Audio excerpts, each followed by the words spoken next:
Good evening and welcome to Poland Daily. I'm Konrad Gorlinski and this is the news.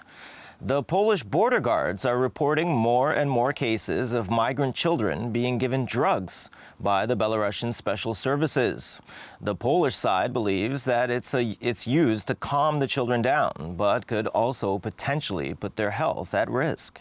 As announced today by the Deputy Minister of Internal Affairs and Administration, Maciej Wąsik, the so-called SMS alert was launched, which reaches the phones of people in Belarus approaching the border with Poland. They're informed about the manipulation of Belarusian authorities and warned against taking pills from Belarusian services. Lithuanians have investigated a case where children, before crossing the border with Lithuania, were given methadone by Belarusian services. This is a powerful drug used to treat heroin addiction, a stronger painkiller than morphine. It cannot be administered without a prescription, even more so to children.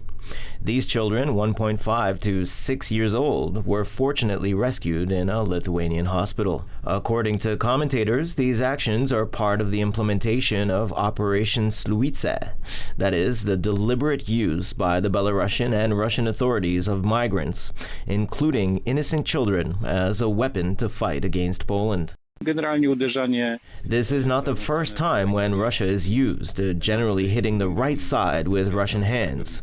The thing is much more outrageous, though, treating children like animals. This is not a test of whether we are a compassionate state for migrants, but something else entirely. The responsibility for what is happening to these children lies with the Belarusian authorities. According to information provided by the border guard, a total of 282 children have been placed in guarded centers for foreigners since the beginning of the year. In order to increase the capacity of guarded centers dedicated to families with children, the border guard adapted buildings of open centers in Czerwony Bór and Biała Podlaska for that purpose, and additional residential containers were set up in a center in Kętrzyn. And British military personnel have arrived to start their work at a BP storage depot after the government ordered the army to help deliver fuel to tackle an acute shortage of truckers. Britain's supply chains for everything from pork, petrol, and poultry to medicines and milk have been strained to a breaking point by labor shortages in the wake of Brexit and the COVID-19 crisis. Panic buying of fuel amid the shortage of truckers triggered chaotic scenes across major cities last week, with queues of drivers stacking up. Some have had fistfights over the pumps, while others hoarded fuel in old water bottles. Well, I've only just pulled up, but I've passed 5 garages that are all closed, and it doesn't look like they've got any diesel, so I don't know. It's looking like the diesel pumps are closed, so I don't know what I'm going to do, because I've got a load of deliveries to do and I've only got a little bit left, so. People's patience with the crisis is starting to wear out. I don't know whose fault it is. I really don't. I just find it crazy that things like this can happen. I just think it's ridiculous. Maybe it's the British public overreacting, but people like me who've got a job to do, it's difficult, so. I don't know. I really don't know what the answer is.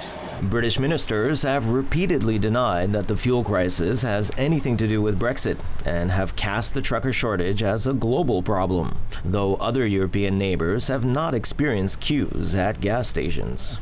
The controversial Swedish artist Lars Vilks died in a car accident on Sunday, according to local media. The artist became world famous when he drew a blasphemous piece depicting the Prophet Muhammad in 2007, leading to massive protests across the Muslim world. The artist died alongside 2 police officers after a truck collided with the car, police told Swedish broadcaster SVT. The truck driver has been taken to hospital. Before 2007, Vilks was a little-known painter, sculptor, and art theorist. That year, he drew 3 cartoons of the Muslim prophet Muhammad for an exhibition on dogs in art, to test whether the politically correct organizers would dare to show them. They did not, citing security reasons. The rejection of his cartoons did spark a debate on free speech in Sweden, and several newspapers printed them. Vilks lived under constant protection by the Swedish police since 2010 and had received numerous death threats. In early 2014, an American woman who called herself Jihadi Jane was sentenced to 10 years in prison for plotting to kill him. Later, in 2015, Vilks was the target of a shooting in a cafe in Copenhagen, where he was the main speaker at an event on freedom of expression. 2 people were killed and 3 injured. The Swedish police have not found anything that would suggest that a third party was involved in his death. Eric Zamor, a controversial talk show star who has attracted a following by testing the limits of political correctness, on Saturday lambasted immigration and the demographic explosion of Africans in France, as supporters await his official declaration for the country's presidential elections. Zamor, 63, has not yet announced his presidential bid, but the latest Ipsos Soprasteria, published on Friday, forecast that he would obtain 15% of votes in 2022. The polarizing figure then places himself at a mere percentage point behind Marine Le Pen, his less radical far-right rival, widely regarded to be President Emmanuel Macron's main opponent next year. Speaking in Lille, northern France, to promote his newly released book titled "France Has Not Said Its Last Word, a Ritual for French Presidential Candidates," Zamor said France's welcoming of globalization is a threat to French businesses, workers, and society. Aujourd'hui, en vérité, today, in reality, we are paying for the demographic explosion of Africa. It's a terrible burden on our society, on our country, on our businesses, and in the end, on our workers. That's exactly what General de Gaulle feared. That's exactly for this reason that he gave independence to Algeria and to other African countries. pour cette raison qu'il avait donné l'indépendance à l'Algérie. Zamor, who has gained some critics deeming him anti-immigrant, remains unapologetic. Je suis le diable. If I'm the devil, then 70% of French people are evil, because 70% of French people think that they're no longer at home in France. 70% of French people think that it's not enough to just be born in France to be French. 70% of French people think that Islam is a threat to France. 70% of French people think they are in danger, especially women. You see, I can go on with this, but I'm not going to bother everyone with this. And so that means 70% of the French are evil then, and it's fine by me. A 2017 YouGov poll indicated that 70% of French people think their national identity is facing threats.